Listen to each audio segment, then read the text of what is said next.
कोहे Suleman public school centre of excellence के लिए अमली इकदाम शुरू कर दिए गए हैं। 400 कनाल पर 500 तलबा और तालबात के लिए बोर्डिंग स्कूल कायम होगा, जिसके लिए 16 अप्रैल को टेंडर जारी किए गए हैं।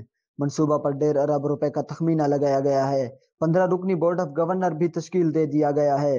प्रोजेक्ट डायरेक्टर और chairman board of governor commissioner Liaquat Ali Jatta की जेर सदारत Kohe Suleman public school centre of excellence का तारुफी इजलास मुनक़िद हुआ, जिसमें Mohammad Hamza Salik, additional commissioner coordination Khalid Manzoor, political assistant Koh Suleman Mohammad Ikram Malik, chairperson तालीमी board director Kishwar Nahid Rana, director development Ubaidur Rasheed, ACG Hayat Akhtar, CEO तालीम मसूद नदीम, तूर खान बुजदार, हयात मोहम्मद और बोर्ड ऑफ गवर्नर के दीगर अरकान भी मौजूद थे।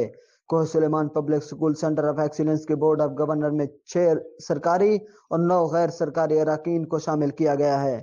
कमिश्नर कोहे सुलेमान सेंटर ऑफ एक्सीलेंस के प्रोजेक्ट डायरेक्टर और CEO तालीम को प्रिंसिपल मुकर्रर किए गए हैं। कमिश्नर लियाकत अली जट्टा का कहना था कि कोहे सुलेमान तालीम और मुआशी तौर पर पसमानदा तहसील है।